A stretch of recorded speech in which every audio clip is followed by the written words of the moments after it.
আলোকের নক্ষত্র বাসরে ক্ষণিকের অবসরে অশান্ত পৃথিবীতে শান্তির হাত ধরে, অশান্ত পৃথিবীতে শান্তির হাত ধরে ফিরে দেখা আজকের তিথি, ফিরে দেখা আজকের তিথি।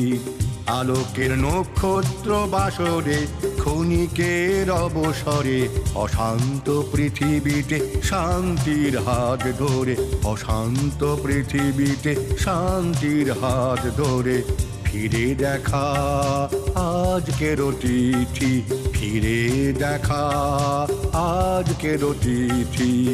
আলোকের নক্ষত্র বাসরে।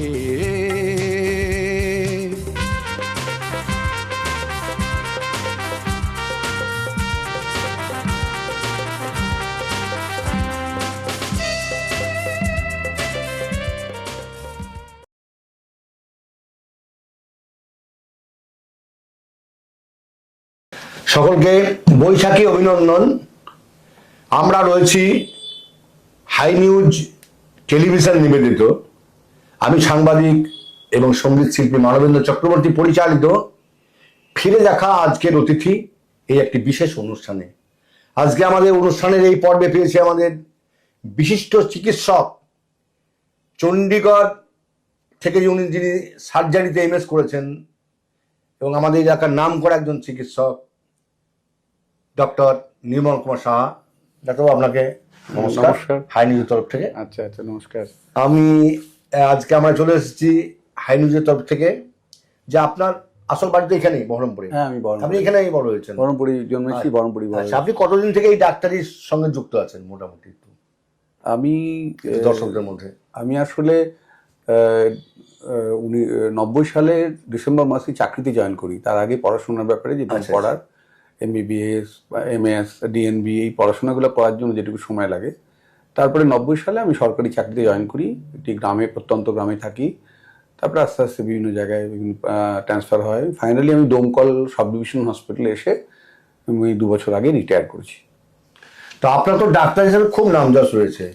আপনি অনেক রোগীর মুখে মুখে শোনা যায় সার্জন ডক্টর নির্মল কুমার সাহার নাম।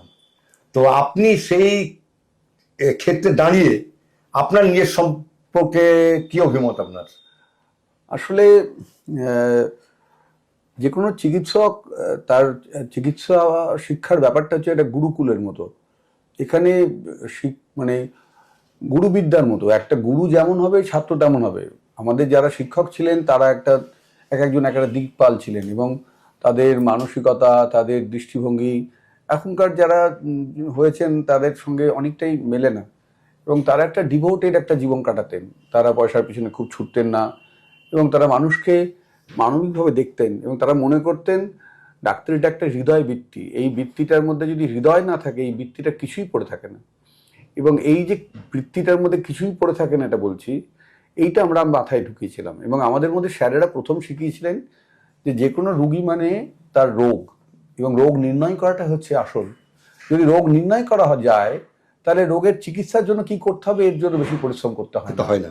কারণ রোগের চিকিৎসাটা বইয়ে পরিষ্কার করে সুন্দর করে লেখা আছে। সঙ্গে এই রোগ নির্ণয় করার জন্য হিস্ট্রি টেকিং, ক্লিনিক্যাল এক্সামিনেশন, তারপরে কিছু ইনভেস্টিগেশন, তারপরে তার রোগ নির্ণয় হওয়ার পর সেই রোগটা মেডিসিনে সারবে না মেডিসিন হবে না সার্জারি করতে হবে, এইভাবে আমরা চিকিৎসা শিখেছি এবং এটাই করেছি, সৎভাবে করেছি। বিভিন্ন হাসপাতালে যেখানেই করেছি এভাবেই করেছি এবং তাতে আমার মানুষের সঙ্গে কোনো ভেদাভেদ বা কোনো দূরত্ব বা কোনো ভুল বোঝাবুঝি এরকম কোনো ঘটনা আমার মনে পড়ে না। এবং মানুষ আমাকে অত্যন্ত শ্রদ্ধা করে, সম্মান করে এবং আমাকে আমার সুযোগ দেয় চিকিৎসা করার। আপনার এলাকায় প্রচুর নামযশ রয়েছে, আমি আগেই বলেছি। তো আমরা এমনও ডাক্তার দেখেছি যাদের সঙ্গে রোগীদের ধস্তাধস্তি হয়েছে, হাসপাতালে গিয়ে ভালো চিকিৎসা পায়নি, অভিযোগ করেছে, নার্সদের বিরুদ্ধে অভিযোগ করেছে, সরকারি হাসপাতালগুলোই ভালো করে চিকিৎসা হয় না আজকের দিনে, মানুষ প্রচন্ড বিক্ষোভ দেখায়। সেই ক্ষেত্রে দাঁড়িয়ে আপনি একটা সুনামের সঙ্গে চাকরি করে গেছেন এবং আপনি অবসর নিয়েছেন। এই যে একটা পার্থক্য, একটা ডিফারেন্স, এই মানুষের ভালোবাসা নিয়ে আপনি অবসর গ্রহণ করলেন, আর একটা পক্ষ দেখা যাচ্ছে মারপিট, মারদাঙ্গা, ভাঙচুর, হাসপাতালে ভাঙচুর করছে। আপনি কি চোখে দেখছেন, কিভাবে এটা মূল্যায়ন? এটার দুটো পার্ট আছে। একটা হচ্ছে যে আপনি যেমন চিকিৎসকের পার্টটা দেখছেন বা চিকিৎসা ব্যবস্থার পার্টটা দেখছেন, তেমনি রুগীর পার্টটাও দেখতে হবে আপনাকে। এখন রুগীরাও সবসময় একটু মারমুখী হয়ে থাকছে এবং সবসময় আমাদের রাজনৈতিক পরিবেশ যেরকম হয়ে গেছে তাতে সবসময় রুগী সবসময় একটা এজিটেটিং মুডে থাকে, শুধু ডাক্তার নয়, আপনি দেখবেন শিক্ষকরাও অনেক জায়গায় মার খাচ্ছে, অনেক জায়গায় প্রফেসররাও মার খাচ্ছে। সব থেকে বড় কথা আমাদের পুলিশ, যে পুলিশ প্রশাসন, তাকে পর্যন্ত মার খেতে হচ্ছে, তার গাড়ি পুড়িয়ে দিচ্ছে, সে টেবিলের তলায় আশ্রয় নিচ্ছে। সুতরাং আপনি কি করে বলবেন যে চিকিৎসকরা শুধু মার খাচ্ছে? আমার তো মনে হয় আপনি দেখুন না। আমি চিকিৎসা নিয়ে বলছি আপনাকে, কারণ আমি একটা অভিজ্ঞতার একটা বলি, আমি একটা রোগীর কথা বলতে, আমি নাম দিয়ে বলতে পারি এটা রোগীর কথা, যে বর্ধমানে চিকিৎসা করতে গিয়েছিল, তার সুগার রয়েছে, সেই রুগী বর্ধমানে চিকিৎসা করতে গেল, নিয়ে টাকা বললো তোমার কিডনিতে ক্যান্সার। তো আমার বাড়িতে আমাকে ফোন করছে, আমার সঙ্গে একটু সম্পর্ক রয়েছে, তো আমি বললাম তুই আরেকটা ডাক্তার দেখা। ও বর্ধমানে সেম আরেকটা ডাক্তার দেখালো, ওকে সে একই বলেছে যে তোমার কিডনিতে ক্যান্সার। ওরা কেটে কেটে এক এক করে, আমি বললাম ব্যাঙ্গালোর চলে যাও, ব্যাঙ্গালোর। ওরা ব্যাঙ্গালোর গিয়ে বললো নো, সম্পূর্ণ বিপরীত। না, আমি আপনাকে একটা বোঝাবার চেষ্টা করছি, ব্যাঙ্গালোর, ভেলোর, মাদ্রাজ, হায়দ্রাবাদে যদি 100টা বাইরের প্রভিন্সের রুগী থাকে তার মধ্যে 90টা হচ্ছে বাঙালি। তা আপনি কি বলবেন যে বাঙালিদের রোগ বেশি হয়? বাঙালি ডাক্তাররা সব অন্য বই পড়ে, আমরাও যে বই পড়ি, ব্যাঙ্গালোরের ডাক্তাররা তাই বই পড়ে, এবং চিকিৎসা বিদ্যাটা আমি যেভাবে সার্জারি শিখেছি সেটা সব বই নির্ভর, এবং মাটিটা শুধু আলাদা, কিন্তু মাথায় রাখবেন আকাশটা সব এক। সেই আকাশটা এক, কিন্তু মানুষ মনে করে ব্যাঙ্গালোরে গেলে সুচিকিৎসা হয়। কিছু অসাধু মানুষ আছেন, তাদের জন্য অনেক সময় কথাটা বলছি যে তারা হয়তো মানুষকে প্রফেশনাল কারণে বা মেডিকেল সায়েন্সকে কেউ যদি মেডিকেল কমার্স বলে দেখে, এবং মেডিকেল কমার্সটা শুধু পশ্চিমবঙ্গে আছে, হায়দ্রাবাদে নেই, ভেলোরে নেই, ব্যাঙ্গালোরে নেই, এটা আমি বিশ্বাস করি না। এটা man dependent, person dependent, institute dependent. আপনি ভালো ইনস্টিটিউটে গেলে সেখানে ভালো চিকিৎসা পাবেন। আপনি যদি একটা ম্যালিটিতে, সব থেকে বড় সমস্যা করে দিয়েছে ইন্স্যুরেন্স এবং স্বাস্থ্যসাথী, আয়ুষ্মান, এগুলোতে। এখানে বিভিন্ন কারণে মানুষ বিনা পয়সায় চিকিৎসা পাবে এই লোভে প্রলোভনে পা দিচ্ছে। ফলে ডাক্তারদের কাছে গিয়ে হয়তো বলছে মাসিকের দোষ আছে, এই আছে, ডাক্তারবাবু দেখছে জলের একটু বড়, কি টিউমার আছে, বা অপারেশন করে দিচ্ছে, হয়তো অপারেশন না করলেও চলতো। এইখানে কে ঠিক, এই বেঠিক, এই যুক্তিতর্কের মধ্যে যাওয়া উচিত না, কিন্তু মানুষ এই অপারেশনগুলো অত্যন্ত আনন্দের সঙ্গে নিচ্ছে, এবং কারণ এটা বিনা পয়সা হচ্ছে বলে। এই যে প্রলোভন, শিক্ষা এবং স্বাস্থ্য দুটোকেই অর্জন করতে হয়, ক্রাইসিসের মধ্যে দিয়ে অর্জন করতে হয়। 100%। আমাদের শিক্ষা এবং স্বাস্থ্য এই মুহূর্তে রাষ্ট্র ব্যবস্থার বাইরে চলে গেছে। মানুষকে বলছে তুমি পয়সা দিয়ে কেনো। এই ব্যাপারে আপনি একটা পরিষ্কার কথা বলছি, আমাদের কাছে, আমরা যারা যে ডাক্তাররা রয়েছি তাদের কাছে স্বাস্থ্য আর স্বাস্থ্য পরিষেবা দুটো আলাদা ব্যবস্থা। স্বাস্থ্য মানে হচ্ছে যতক্ষণ পর্যন্ত প্রিভেন্টিভ হেলথ বলে, যতক্ষণ পর্যন্ত আপনার অসুখ হয়নি ততক্ষণ পর্যন্ত স্বাস্থ্য। যখন আপনার অসুখ করলো আপনি স্বাস্থ্য কেয়ারে গেলেন, এই যে স্বাস্থ্য পরিষেবার মধ্যে গেলেন, এটা কিন্তু রাষ্ট্রের জন্য নয়, রাষ্ট্র ব্যবস্থার মধ্যে দায়ী নয়। আপনাকে পয়সা দিয়ে কিনতে হবে, এটা কনজিউমার প্রোডাক্ট। আপনি কি জামা পরবেন, কি প্যান্ট পরবেন, কি চশমা পরবেন, এটা আপনার মতো। সুতরাং আপনি যতক্ষণ স্বাস্থ্যটা ভালো রাখতে হবে, যেমন আপনার স্যানিটেশন করতে হবে, ড্রেনেজ সিস্টেম, বাড়ি ঘর, পায়খানা, ইমিউনাইজেশনস, বিদ্যুৎ, রাস্তা, শিক্ষা, সব কিছু রাষ্ট্রের দায়িত্ব। আর এগুলো ভালো হলেই আপনি বুঝতে পারছেন স্বাস্থ্যটা ভালো থাকবে দেশের। কিন্তু যদি আপনি এগুলোর বাইরে চলে যান তখন আপনার অসুখ করবে, এবং অসুখ করলে আপনাকে কিন্তু পরিষেবার মধ্যে যেতে হবে। পরিষেবার মধ্যে ইন্স্যুরেন্স একটা পরিষেবার একটা অঙ্গ, এবং সেই ইন্স্যুরেন্স কে কীভাবে নিচ্ছে, কে কীভাবে ব্যবহার করছে তার পার্সেন্ট ডিপেন্ডেন্ট। এবং ওয়েস্ট বেঙ্গলে বেশিরভাগ মানুষ খারাপ, আর বাইরের মানুষগুলো সব ভালো। এইটা সাধারণত আমরা এই উদাহরণটা মানি না। আমি ব্যক্তিগতভাবে মনে করি আকাশটা এক। পশ্চিমবঙ্গের মধ্যে প্রচুর ভালো ডাক্তার আছে যারা মানবিকভাবে ডাক্তার হচ্ছে, আবার প্রচুর খারাপ ডাক্তার আছে, তারাও তার মধ্যে এই অমানবিকভাবে ডাক চিকিৎসা করছে, এদের সংখ্যাও আছে। সুতরাং এদের মধ্যে বাঁচতে গেলে আপনি পারবেন না, তার থেকে আপনাকে পছন্দ করে নিতে হবে যে কোথায় কি। কারণ আমি নিজে ব্যক্তিগত মনে করি আমাদের এই মুহূর্তে কমিউনিকেবল ডিজিজ উঠে গেছে। এই ছোঁয়াচে রোগ যেটা বলতাম, ধরুন ডায়রিয়া ওয়ার্ড নেই, টিটেনাস নেই, মিজলস নেই, ডিপথেরিয়া নেই, টাইফয়েড হয় না, কলেরা হয় না, তাহলে কতগুলো রোগ চলে যাচ্ছে। তার মানে আগে মানুষ পায়খানা রাস্তায় করতো, পুকুরে মাঠে করতো, পুকুরে জল খেত, তাহলে রোগ অনেক বেশি হতো। কিন্তু এখন রোগের, তাহলে রোগী বাড়ছে কি করে? রোগী বাড়ছে তার মূলত কারণ হচ্ছে মেটাবলিক ডিসঅর্ডার। মানুষ ভালো মন্দ খাচ্ছে আর কাজ করছে না, আর মোবাইলের একটা এফেক্ট এবং পরিবেশের একটা এফেক্ট। পরিবেশ মানুষকে অসুস্থ করছে, পলিউশন, এবং তার জন্য চামড়া খারাপ হচ্ছে, গরমের জন্য অসুস্থ হচ্ছে, এসির জন্য অসুস্থ হচ্ছে, সিভিলাইজেশন একটা অসুস্থতার কারণ। আপনি ভাবুন না, আজ থেকে 20 বছর আগে এত পোল্ট্রি মুরগি দেশে বিক্রি হতো, এত খাসি বিক্রি হতো? এই মানুষ এখন পোল্ট্রি ওরিয়েন্টেশন, এত বিরিয়ানির দোকান, এগুলো মানুষ খাচ্ছে, সস্তায় খাওয়া হচ্ছে, মানুষ পরিশ্রম করছে না, শাকসবজি খাচ্ছে না, রফেজ খাচ্ছে না, ফলে তার মেটাবলিক ডিসঅর্ডার হচ্ছে। প্রচুর মানুষ ডায়াবেটিসে ভুগছেন, আর একটা বৃহৎ সংখ্যায় একটা মানুষ মনের অসুখে ভুগছেন, সাইকিয়াট্রি প্রবলেম, প্রচুর মানুষ মানসিক অবসাদে ভুগছেন, তাদের মধ্যে মানসিক অবসাদ, তাদের বিভিন্ন রোগের কারণ হয়েছে। সাইকোসেক্সুয়াল ডিসঅর্ডার এই সময় একটা গোপন মহামারী, এত কিছু রয়েছে এর মধ্যে। বেশিরভাগ মানুষ যারা কলকাতা থেকে বাইরে যান, তারা ওখান থেকে যারা আসেন, বেশিরভাগ একটা সাইকিয়াট্রির ওষুধ নিয়ে আসেন। কে ঠকছেন? আমরা যা আমাদের যে অভিজ্ঞতা, 35 বছরের এখানে অভিজ্ঞতা, যারা বাইরে থেকে আসেন তারা ফাইনালি অনেক পরীক্ষা নিরীক্ষা পারে। ব্যাঙ্গালোর বা সাউথের সব থেকে বড় কথা হচ্ছে তারা অত্যন্ত ভালো বিহেভ করে, কারণ they know how to behave as a medical person. আমরা এটা করি না, এটা আমাদের দোষ। আমরা যদি আমাদের ব্যবহার ঠিক রাখতে পারতাম, কিন্তু এত ক্রাউড। আমি আপনাকে বলছি স্ট্যাটিস্টিক্যালি, আপনি লকডাউনের কথা ভাবুন, লকডাউনের সময় 3 মাসের মধ্যে রাস্তাঘাটে কোনো রুগী ছিল না। তো রুগীগুলো কোথায় গেছিল? রুগীগুলো মরে গেছিল। তাই তো, তাহলে রুগীগুলো তো মরেনি। তার মানে 3 মাসে যে রুগীগুলো বাড়িতে ছিল তার কারোই রোগ নাই, কেউ বাড়িতে মরেনি, কেউ ওষুধও খায়নি। ওষুধ খাওয়া একটা রোগের কারণ হয়ে দাঁড়িয়েছে। আপনি খবর নিশ্চয়ই পড়ছেন যে 80% ওষুধ আমাদের কোয়ালিফাই করতে পারছে না। কারণ 80% ওষুধ বাইরে ঘুরছে, সেগুলো খেলে আপনার রোগের ভালো করার থেকে খারাপ হবে বেশি। ফলে একটা যদি রুগীটা যদি ঠিক মতো না প্রেজেন্ট করতে পারে, রুগীটা যদি লোভে পড়ে হাসপাতালে যায়, লোভে পড়ে অপারেশন দিকে যেতে যায়, তাহলে তো সে ক্ষতিগ্রস্ত হবে। তারপরে ভুল ওষুধ খায়, যদি সেরকম কমার্শিয়াল ডাক্তারের হাতে পড়ে, এইভাবে সংখ্যাটা বেড়ে যায়। তাহলে না, আমাদের যে এই যে মানুষ একটা সমস্যার মধ্যে পড়ে রয়েছে, এই পলিউশন বলুন, আপনি চিকিৎসা বিভ্রাট বলুন, এইখান থেকে মানুষকে বেরিয়ে আসার জন্য আপনি কি পরামর্শ মানুষকে দেবেন? না, মানুষকে পরামর্শ দেওয়ার মানে হচ্ছে যে হেলথ হচ্ছে এমন একটা স্টেজ যেটা আপনার ভালো রাখাটা আপনার দায়িত্ব। এটাই সিম্পল। আপনি কখনো যা কিছু হচ্ছে তাই সেটা অসুখ বলে ধরে নিলেন আর ডাক্তারের কাছে গিয়ে হাঁড়ি কাটে গলা দিলেন, তাহলে তো আপনি মারা পড়বেন। কোনো লোক যদি মদের দোকানে মদ কিনতে যায়, দোষটা মাতালের, মদের দোকানদারের নয়। এই সহজ বুদ্ধিটা নিয়ে আপনি ডাক্তারের কাছে যান, ব্যাস হয়ে যাবে। আপনি যাচ্ছেন মদের দোকানে, মদের দোকানদার তো আপনাকে মধু দেবে না, সে যেমন করে সে মদটা বিক্রি করবে। এইটা আপনাকে বুঝতে হবে, এটা কমার্শিয়াল জায়গা। হেলথ কেয়ারের কনজিউমার প্রোটেকশন অ্যাক্টের মধ্যে পড়ে। আপনাকে বেশি পয়সা নেওয়ার জন্য তারা ব্যবসা করার জন্য করবে, এটা আপত্তি করার কিছু কারণ নেই। কিন্তু আপনাকে যাওয়ার ব্যাপারটা আপনার হাতে আছে। আপনি কি করে আপনার স্বাস্থ্য রাখবেন, আপনার মেটাবলিক ডিসঅর্ডার কি করে ঠিক করবেন, আপনার কি করে ডায়াবেটিস হবে না, এগুলো শিক্ষা। আপনার মন কি করে ভালো থাকবে, আপনার সাইকোসেক্সুয়াল ডিসঅর্ডার কি করে ভাববে, আপনার ছেলেমেয়েরা মোবাইল দেখে দেখে মাথা নষ্ট করবে, পড়াশোনা করবে না, অসুখ হবে। এইগুলো আপনি দেখুন, আপনাকে এই জায়গাটা দেখতে বলবো। আর যাওয়ার সময় আপনি বেঁচে যাবেন।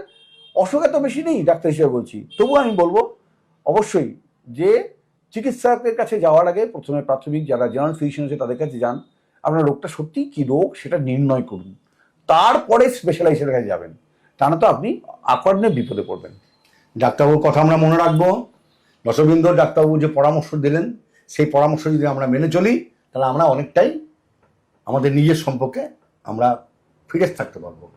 আচ্ছা ডাক্তারবাবু, পরের প্রশ্ন আমি ডাক্তার হিসেবে জিজ্ঞেস করছি আপনাকে। আপনি একজন পলিটিক্যাল লিডারও, আপনি বিজেপির একজন প্রার্থী ছিলেন, তো সেই হিসাবে আমি বলছি, আরজি করের যে রিসেন্ট আমাদের ঘটনা ঘটে গেল, আপনি যে অভয়াকে নিয়ে এত হইচই, এই ব্যাপারে আপনার কি অপিনিয়ন?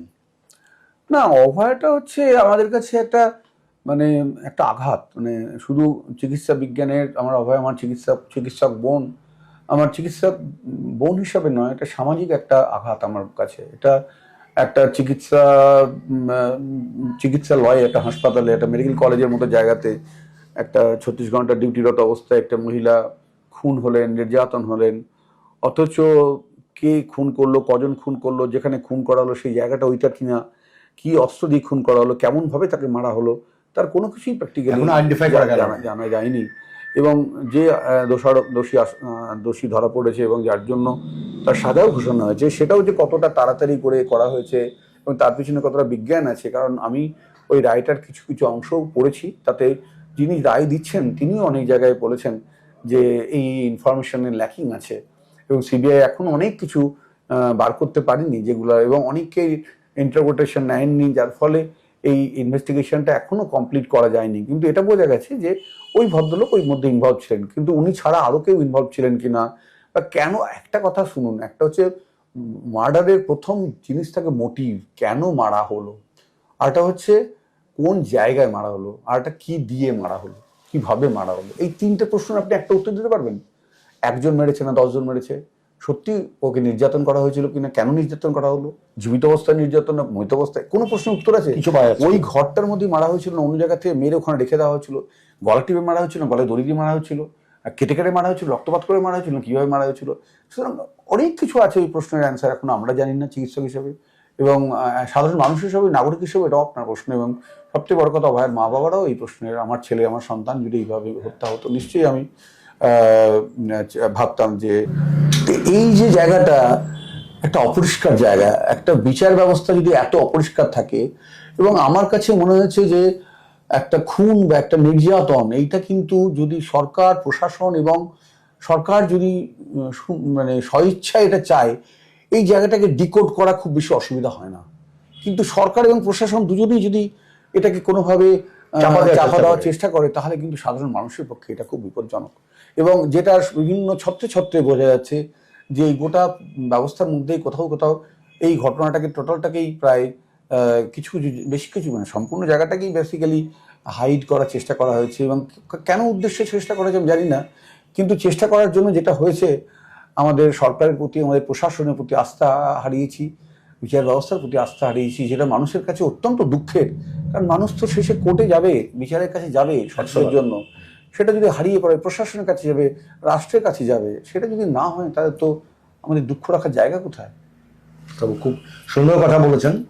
তো ডাক্তারবাবু, পরের প্রশ্নে আমরা যাবো যে আজকে যে রাজনীতির যে অবক্ষয়, গোটা দেশ জুড়ে দেখুন আজকে যেখানে তাকাবেন রাজনীতি কিন্তু একটা অবক্ষয় নেমে এসছে।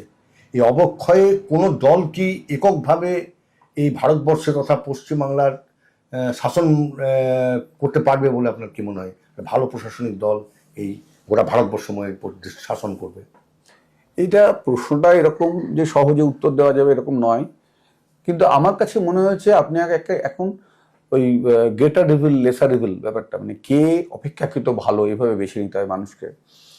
একদম ভালো একজন কেউ আছেন, একজন ভালো দল আছেন, সুতরাং তার কাছেই ছুটে যাচ্ছি, এরকম নয়। অন্ততপক্ষে আমরা দেখবো যে কে এদের মধ্যে ভালো, এবং আমরা তাকেই সরকারে আনার চেষ্টা করবো এবং তার প্রতি আশা রাখবো, এবং তার পারফরমেন্স দেখবো যে সে অন্য কোনো জায়গায় কি কিভাবে চলছে, তার কি কতটা খারাপ কিছু করছে, এবং সেই হিসাবে, সেই দল হিসাবে মানুষ তাকে ভোট দেবে। এবং গণতান্ত্রিকভাবে ভোট দেওয়ার পরে সরকার সেই গণতান্ত্রিক পদ্ধতিতে ভোটে জেতার পরে সরকার নিশ্চিতভাবে চাইবে যে মানুষের রায়টাকে মাথায় নিয়ে তারা রাষ্ট্র ব্যবস্থাকে সুশাসন দেবে। এটা হচ্ছে সত্যি কথা। এখন যদি আপনি ওই ভোটের সময়, ভোটের মানুষের যে নির্বাচনের যে প্রক্রিয়া, সেখানে যদি আপনি আঘাত করে দেন, মানুষকে ভোট দিতে না দেন, ছাপ্পা ভোট মারেন, মারামারি করেন, খুন আকামি করেন, সারা ভারতবর্ষের মধ্যে এরকম কোনো রাষ্ট্র আছে, রাজ্য আছে যেখানে ভোটের দিন এত এত বোম পড়ে, এত এত মানুষ খুন হয়? কেন হয় না অন্য জায়গায়? কোথাও কাউন্টিং এর সময় তো এত মারা যায় না, শুধু পশ্চিমবঙ্গে এত হয় কেন, এত মারামারি হয় কেন? আপনারা নিজেরা পশ্চিমবঙ্গের মানুষ প্রশ্ন করবেন না? মানুষকে জিজ্ঞেস করবেন না যে প্রশাসন কি করছে, সরকার কি করছে? এত মানুষ, এত এত লুটপাট, ব্যালট চুরি, মান ঢোল, মাথা ফাটা সব চলছে। সুতরাং আমাদের দেশের ভোট প্রক্রিয়ার জন্য মানুষকে, ভোটারকে শিক্ষিত হতে হবে, এটা আসল কথা। ভোটার ভোট দেওয়ার জন্য শিক্ষিত হতে হবে। ভোটার যদি ভোট দেওয়ার জন্য শিক্ষিত না হয়, সে কাকে ভোট দিচ্ছে কেন জানবে? সে তো লোভে পড়ে ভোট দেবে, সে তো কিছু মাংস খাওয়ার বিনিময়ে, মদ খাওয়ার বিনিময়ে ভোট দিয়ে দেবে। সুতরাং ভোটার শিক্ষিত হয়ে ভোটার বুঝবে যে আমি কাকে ভোট দিলে আমি রিলেটিভলি ভালো সরকার পাবো, ভালো মানুষ পাবো। আমার ভোটে দাঁড়ানোর একটাই কারণ, আমি একজন চিকিৎসক এবং সামাজিক মানুষ। আমি চেয়েছিলাম আমি ভোটে দাঁড়িয়ে মানুষকে একটা বার্তা দেব যে ভালো মানুষের ভোটে আসা দরকার, ভালো মানুষের সরকারে পার্টিসিপেট নিতে হবে, তবেই দেশে সুশাসন আসবে। যদি শাসনটা ব্যবস্থা যদি আপনি খারাপ লোকের হাতে, ডাকাতি, গুন্ডা, তাদের হাতে তুলে দেন, আপনি জেনে শুনে তাদের হাতে তুলে দেন, তাহলে আপনি কোনোদিনই দেশের ভালো করতে পারবেন না। ঠিকই ডাক্তারবাবু, আপনি কথাটা বলেছেন, কিন্তু আমি বলছি যে আপনি কোন দলকে চুজ করতে চান? যে আমি ভারতীয় জনতা পার্টির লোকসভার বহরমপুর কেন্দ্রের প্রার্থী ছিলাম। এবং আমি নিশ্চিতভাবে বলছি, আমি ভারতীয় জনতা পার্টির একজন সৈনিক, এবং আমি মনে করি নরেন্দ্র দামোদর মোদী কেন্দ্র সরকারে আছেন, এবং উনি যে ভিশন দেখাচ্ছেন, উনি যে প্রোগ্রাম রেখেছেন, মানুষের কাছে যে যে প্রকল্প রেখেছেন, উনি প্রায় 172টা প্রকল্পের কথা বলেছেন, যার জন্য আজকে প্রত্যেক মানুষের একটা ব্যাংকের অ্যাকাউন্ট আছে, প্রত্যেক মানুষ এখন বাড়িতে বাড়িতে শৌচালয়ে শৌচা করে, বিদ্যুৎ যায়, রাস্তা যায়, প্রত্যেক স্কুলে খাবার পৌঁছে যায়, প্রত্যেক মানুষ রেশন পাচ্ছে, এবং এইগুলো শিক্ষা, স্বাস্থ্য, রেশন, এভরিথিং, এবং আরও সূক্ষ্ম সূক্ষ্ম দিক আছে, এবং স্বনির্ভর মহিলাদের ওমেন এম্পাওয়ারমেন্ট, এবং বিভিন্নভাবে যে মানুষকে এনকারেজ করা, যে ওয়ার্ক, যে স্টার্ট আপ কোম্পানিগুলোকে তৈরি করে যে নতুন নতুন ছেলেপিলেরা উঠে আসছে, উদ্যোগ উঠে আসছে, এগুলো মোদির নিজস্বতা। তাছাড়া ইন্টারন্যাশনাল ইস্যু দেখুন, সারা ভারতবর্ষে পৃথিবীর মধ্যে ভারতের অবস্থান দেখুন, পাশে আফগানিস্তান খেতে পাচ্ছে না, বাংলাদেশের যুদ্ধ লেগেছে, পাকিস্তানের অবস্থা দেখুন, কিছুদিন আগে শ্রীলঙ্কার অবস্থা দেখুন, ভারতের মানুষ তো আইপিএল দেখছে, তারা আনন্দে রয়েছে। কোথায় ভারতের মানুষ এত গাড়ি কিনছে, বাড়ি কিনছে, পেট্রোল কিনছে, কি করে করছে? নিশ্চয়ই ভারতের অবস্থা ভালো আছে। ভারতবর্ষ অনেক সুখে আছে। কেন ভারত সুখে আছে? কিন্তু রাজনৈতিক দলেরা নিজেদের স্বার্থে বলছে ভারতবর্ষ সুখে নেই, নরেন্দ্র মোদী ভারতবর্ষটাকে খারাপ দিকে চালিত করছে। এরা নিজেদের পলিটিক্যাল এজেন্ডা নিয়ে কথা বলছে। রাহুল গান্ধীর মধ্যে কি ক্রেডিবিলিটি আছে যে রাহুল গান্ধীর হাতে হাতটা তুলে দেবো, ভারত রাহুল গান্ধীর হাতে তুলে দেবো? আমার কি ক্রেডিবিলিটি আছে ইন্ডি সরকারের হাতে, মমতার হাতে, লালু প্রসাদ মতো চোরের হাতে আমি ভারত সরকারকে তুলে দেবো, রাষ্ট্রকে তুলে দেবো?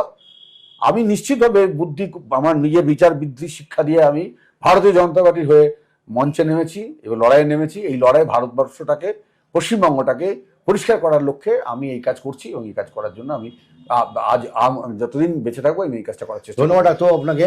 আমি নেক্সট কথা বলবো যে আপনি যেমন ভারতীয় জনতা পার্টির কথা বলেছেন, ভারতবর্ষের ক্ষমতার কথা বলেছেন, সেই সূত্র ধরে বলছি আজকে পহেলগাঁও যে আমাদের যে একটা বিভ্রাট কাণ্ড হয়ে গেল, এটাকে আপনি কোন চোখে দেখছেন, কোন দৃষ্টিভঙ্গিতে আপনি মূল্যায়ন করতে চাইছেন?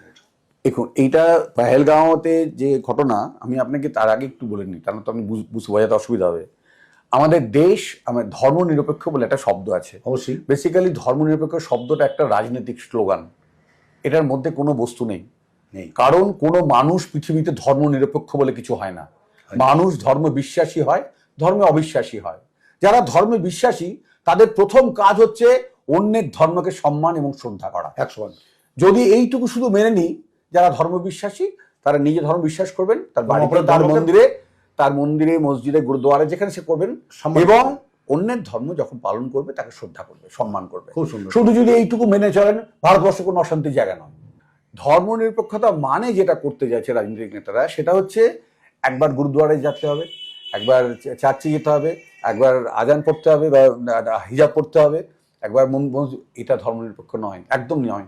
এই সহজ ধর্মনিরপেক্ষতা নয়। যদি আপনি ধর্ম বিশ্বাসী হন, আপনার ধর্মনিরপেক্ষতা আপনার ঘরে, আপনার মন্দিরে রাখুন। আপনি বাইরের কাজের মধ্যে ধর্মটাকে আনবেন না। আমি চিকিৎসক, আমি এখানে কাজ করি, এখানে যারা আছেন তারা আমার কাছে আসেন, কোনোদিন ধর্ম নিয়ে কোনো প্রশ্ন বা কোনো কাজ বা কোনো অসুবিধা আমার হয়নি। এবং কারণ আমি ধর্মটাকে আমার নিজের মধ্যে রেখেছি, আমি কখনোই আমার কর্ম, আমার রাজনৈতিক জীবনে ধর্মটাকে রাখিনি। এবং আমি বলতে পারি যে রাষ্ট্রবাদী মানুষ যে ধর্মেরই হোক না কেন, সে আমার নিজের লোক। যে লোক রাষ্ট্রবাদী নয়, সে যদি আমার নিজের ধর্মের লোক হয়, আমি তাকে রাষ্ট্রবিরোধী বলবো। বলবো সে কথা বলেছেন ডাক্তারবাবু, একদম খুব বাস্তব কথা। ডাক্তারবাবু বলেছেন যে আমার নিজের লোক হবে সে রাষ্ট্রকে ভালোবাসবে, সে হিন্দু হতে পারে, মুসলমান হতে পারে। আবার যে রাষ্ট্রবিরোধী সে যদি আমার হিন্দু হয়, সেও আমার পর। জানেন ডাক্তারবাবু, আপনার রাষ্ট্রবাদ হচ্ছে একমাত্র আমাদের দরকার। আমি ভারতে থাকবো, ভারতের ক্ষতি করব, ভারতের খারাপ হলে আনন্দ করব, আমি ভারতের মানুষকে গুলি করে মেরে দেবো, ভারতের মানুষকে গুলি করে মেরে দেবো, কিংবা ভারতের মানুষকে খুন করার সময় তাদেরকে জিজ্ঞেস করবো তুমি কি ধর্মের, তাহলে এটার বলার অপেক্ষা রাখে না, সেই রাষ্ট্রবাদী লোক নয়। সুতরাং তাদেরকে আমরা কিভাবে চিহ্নিত করবো, কিভাবে আলাদা করবো, রাষ্ট্র বুঝে নেবে। আমি এককভাবে বলার কোনো নেই। আমি যেভাবে রাষ্ট্রটাকে বিশ্বাস করি, আমি যেভাবে ধর্মটাকে বিশ্বাস করি আপনাকে বললাম, এবং এভাবে প্রত্যেক মানুষের যদি বিশ্বাস করেন, এবং প্রত্যেক মানুষ, শিক্ষিত মানুষ, তাদের নিজের ধর্মটাকে যদি, নিজের ধর্মের মানুষকে যদি এই কথাগুলো বলেন, তাহলে কিন্তু সমস্যাটা এত গভীর নয়। কারণ আমাদের ভারতবর্ষ ধর্মনিরপেক্ষ দেশ, মানে আমাদের সংবিধান ধর্মনিরপেক্ষ, আমাদের দেশ সংবিধানের আওতায় রয়েছে, সংবিধানের মধ্যে কোনো ধর্মের কথা বলা নেই। আর আমাদের পার্লামেন্ট হচ্ছে ধর্মগৃহ, যেখানে বসে আমরা দেশটা পরিচালনা করি। এখানে ইসলামিক দেশ নয়, এটা হিন্দু দেশ নয়, এটা গির্জা নয়, এটা খ্রিস্টানদের দেশ নয়, এটা ধর্মনিরপেক্ষ দেশ। কিন্তু মানুষ ধর্মনিরপেক্ষ হয় না, এটা বারবার করে বলছি। মানুষ ধর্মনিরপেক্ষ এই শব্দটা বলে আপনি ধর্মটাকে রাজনীতির সঙ্গে গোলাচ্ছেন এবং মানুষকে বাধ্য করছেন কিছু মানুষকে বিশেষ সুবিধা দিয়ে ভোট ব্যাংক তৈরি করতে, কিছু মানুষকে নিজের পকেটে রেখে দিতে চাইছেন, এবং ভোট ব্যাংক করে সুবিধা দিয়ে আপনি মানুষকে প্রচ্ছন্ন দ্বিতীয় শ্রেণীর নাগরিক করে বাঁচিয়ে রাখছেন। আচ্ছা ডাক্তারবাবু, আমরা শেষের দিকে চলে এসেছি। তো আমি যে আপনার কথা সূত্র ধরে আমি আজকে নিয়ে আসবো ধর্ম আর রাজনীতি। আজকে আমাদের দেশ দ্বিধাবিভক্ত, ধর্ম রাজনীতি, এটাকে আপনি কোন দৃষ্টি দিয়ে, আপনি কোন দিয়ে বিচার করতে চাইছেন? না, আমি তো আপনাকে এর আগেই বললাম, মানুষ এই আগেই বললাম, ধর্মটা হচ্ছে পুরোটা নিজস্ব জায়গা, আর রাজনীতিটা হচ্ছে পুরোটা রাষ্ট্র গঠনের জায়গা। রাষ্ট্র কিভাবে চলবে তার সঙ্গে রাজনীতি। প্রত্যেক রাজনৈতিক দল তার কথা বলবে যে আমি কিভাবে রাষ্ট্রটাকে চালাবো, আমার স্বাস্থ্য নীতি কি, আমার শিক্ষা নীতি কি, আমার অর্থনীতি কি, আমার বিভিন্ন নীতি কি, আমি তথ্য প্রযুক্তিতে আমি কি করব না করব, আমি রাস্তা নিয়ে কি ভাবনা চিন্তা করব। এটা হচ্ছে রাজনৈতিক দলগুলো তাদের সেই প্রোপাগান্ডাগুলো রাখবে, মানুষ এবার বিচার করবে যে কোন প্রোপাগান্ডাতে মানুষের আমার উপকার হবে। আমি যদি বলি আমি আজকে দেখুন এখানে 26,000 মানুষ চাকরি পেয়ে বঞ্চিত হয়েছে, কেন না আমাদের রাষ্ট্রে স্কুল সার্ভিস কমিশনের যে অফিস, তারা এমন কোনো ডকুমেন্ট দিতে পারছে না, তারা স্বীকার করছে প্রচুর মানুষ টাকা দিয়ে ভর্তি হয়ে গেছে, কিন্তু কারা কারা টাকা দিয়ে ভর্তি হয়েছে, কারা কারা উপযুক্ত তাদের তালিকা প্রকাশ করতে পারছে না। ফলে বিচার ব্যবস্থা অন্ধের মতো সবাইকেই বাদ দিয়েছে। এটা বিচার ব্যবস্থার দোষ না, দোষটা কিন্তু এসএসসির সেই অক্ষমতাটাকে বলে। এখন এতগুলো মানুষ রাস্তায় ঘুরে বেড়াচ্ছে, আপনি কাকে দোষ দেবেন? আপনি রাষ্ট্র ব্যবস্থাকে দোষ দেবেন না। এসএসসি বলে একটা স্বয়ং সম্পন্ন কোম্পানি বলে এসএসসি দোষ দিয়ে আপনি ছেড়ে দিতে পারেন নাকি? আজকে পার্থ চট্টোপাধ্যায়ের বান্ধবীর ঘর থেকে তত টাকা পাওয়া যাচ্ছে। আমি পার্থ চট্টোপাধ্যায় চোর হয়েছিল, উনি শিক্ষামন্ত্রী ছিলেন, উনি চোর, সুতরাং আমার কোনো দোষ নেই, এটা বলে তো হবে না। তুমি সমানভাবে দোষী। এটা বিচারাধীন নয়, এটা পরিষ্কার হচ্ছে। আমি নির্দিষ্টভাবে আমার ঘরে যদি একটা টাকা পাওয়া যায়, তার বিচারাধীন ব্যাপার থাকে না, আমাকে উত্তর দিতে হবে টাকাটা আমি কোথা থেকে পেয়েছি। বিচারাধীন হোক না হোক, আমি বলছি এখন তো এটা অন্য জায়গায় ব্যবস্থার মধ্যে বলতে পারবো না। পার্থ বলে এটা আমার টাকা নাই, আর অর্পিতা বলে আমার টাকা নাই, এবং গভর্নমেন্ট আমার টাকা ঘরে ঢুকিয়ে দিয়েছে। এইভাবে যদি বিচার ব্যবস্থা চলতে থাকে, তাহলে কোন দিন তো সারদানা কেসের মতো কোনো কেসেই আমাদের কুল কিনারা করতে পারবো না। আর মানুষকে এইভাবে অন্ধকারে রাখার কোনো মানে হয় না। রাজনৈতিক বুদ্ধি দিয়ে এইসব লোকগুলোকে অন্ধকারে রাখা হয়, মানুষের ক্ষতি করা হয়। আপনি শেষে যে প্রশ্নটা আপনাকে করবো, আপনি মানুষের একজন অভিজ্ঞ ডাক্তার এবং নামকরা ডাক্তার হিসাবে, এবং একজন বর্তমানে একজন আপনি রাজনীতিবিদ, সফল রাজনৈতিক ব্যক্তিত্ব, সেই হিসাবে মানুষের কাছে কি বার্তা দিতে চান? মানুষ কিভাবে ঘুরে দাঁড়াবে এই সমস্ত পরিস্থিতি থেকে, কি করে বেরিয়ে আসবে, কি বার্তা? আমি মানুষের সঙ্গে মিশেছি, মানুষের কাছে গেছি, চিকিৎসক হিসেবে মানুষ আমার কাছে এসেছে, মানুষকে দেখেছি, তার রোগ দেখেছি, মানুষের শরীর মন সব রোগ সারবার চেষ্টা করেছি। কিন্তু সামাজিক ব্যাধি যেটা, সামাজিক রোগ যেটা, সেটা কিন্তু অনেক গভীরে, এবং তার মূল রোগ হতে দুর্নীতি, রন্ধে রন্ধে দুর্নীতি। আর হচ্ছে সেই সঙ্গে যেটা হচ্ছে আদর্শহীনতা, বা আমার সন্তানের কাছে এমন কোনো চরিত্র নেই সন্তানকে বলবো এই মানুষটার মতো হও। এই যে জায়গাটা, আর মিডিয়া মানে আমি মাস মিডিয়ার কথা বলছি, এই মিডিয়ার যে লোভ পুরো আফিং এর মতো। এই সমস্ত বাচ্চা ছেলেরা, ইয়াং ছেলেরা পড়াশোনা ছেড়ে দিয়ে সারাদিন মোবাইল দেখছে, এবং মোবাইলের মধ্যে রিলস দেখছে, এবং যেগুলো দেখছে সেগুলো কোনোটাই স্বাস্থ্যকর নয়। এবং এটা কিন্তু নিয়ন্ত্রণ করতে হবে, তাহলে পরের প্রজন্মে যে সন্তান, তারা ভালো হবে না। এক কথায় বলতে গেলে আমাদের এই মুহূর্তে পশ্চিমবঙ্গে শিক্ষা, স্বাস্থ্য, বিচার, আইন শৃঙ্খলা এবং বাকি যত কিছু আছে সবই কিন্তু ধ্বংসের মুখে। এটাকে যদি রিবিল্ড করতে হয়, আমূল পরিবর্তনের প্রয়োজন রয়েছে। মানুষকে বারবার ভাবতে হবে যে কোন মানুষগুলো এই ব্যবস্থাটাকে আমূল পরিবর্তন করে আবার মানুষের স্কুলে ফিরে যাবে, মানুষ স্কুলে পড়াশোনা হবে, হাসপাতালে ঠিক চিকিৎসা হবে, বিচার ব্যবস্থার মধ্যে ঠিক বিচার হবে, পুলিশ ঠিকঠাক কাজ করবে। এই যে ব্যবস্থাগুলো, যতক্ষণ না রাষ্ট্র ব্যবস্থা এবং প্রশাসন স্বাধীনভাবে কাজ করতে পারছে, যে স্তম্ভগুলো রয়েছে, একটা হচ্ছে লেজিসলেটিভ, একটা হচ্ছে অ্যাডমিনিস্ট্রেটিভ, একটা হচ্ছে লেজিসলেটিভ, আর একটা হচ্ছে মিডিয়া, এই চারটে স্তম্ভ যখন সঠিকভাবে কাজ করবে এবং কেউই নিজের প্রচ্ছন্নভাবে অর্থনৈতিক দিক দিয়ে পারচেজ হয়ে যাবে, তাহলে কিন্তু দেশটা কোনোদিনই ভালো হবে না। মানুষকে সজাগ হতে হবে, ভোটারদের সজাগ হতে হবে, বুঝতে হবে সত্যিটা কি, এবং এই ভিড়ের মধ্যে খুঁজে নিতে হবে সঠিক লোককে, এবং তাকে নির্বাচিত করতে হবে, এবং তাকে দিয়ে সরকার গঠন করতে হবে। এবং সেই সরকার যদি সঠিকভাবে দেশটা পরিচালনা করতে পারে, তবেই পশ্চিমবঙ্গের সুদিন ফিরবে। খুব সুন্দর। সুদিন ফিরবে না। আমরা সুন্দর এতক্ষণ ছিলাম আমাদের প্রিয় অনুষ্ঠান হাই নিউজ নিবেদিত। আমি সাংবাদিক এবং সঙ্গীত শিল্পী মানবেন্দ্র চক্রবর্তী পরিচালিত ফিরে দেখা আজকের অতিথি অনুষ্ঠানে ডাক্তারবাবু খুব সুন্দর চিকিৎসা বিজ্ঞান নিয়ে খুব সুন্দর পরামর্শ দিয়েছেন, রাজনীতি নিয়ে, সামনের দিনে ভবিষ্যতে আমাদের কীভাবে ঘুরে দাঁড়াতে হবে, কীভাবে উঠে দাঁড়াতে হবে আমাদেরকে, সেই ব্যাপারে মূল্যবান পরামর্শ দিয়েছেন। আশা করি দর্শক বন্ধু আপনাদের খুব ভালো লেগেছে, আমার তো খুব ভালো লেগেছে, আপনাদের ভালো লাগবে। সকলকে ধন্যবাদ। দর্শক বন্ধু, আপনারা কোথাও যাবেন না, আমরা বিজ্ঞাপন বিরতি নিচ্ছি, পরে আমরা আবার ফিরে আসবো আর একটা নতুন অতিথি নিয়ে। কোথাও যাবেন না, ওয়েট করুন। ফিরে দেখা আজকের অতিথি অনুষ্ঠানে। নমস্কার।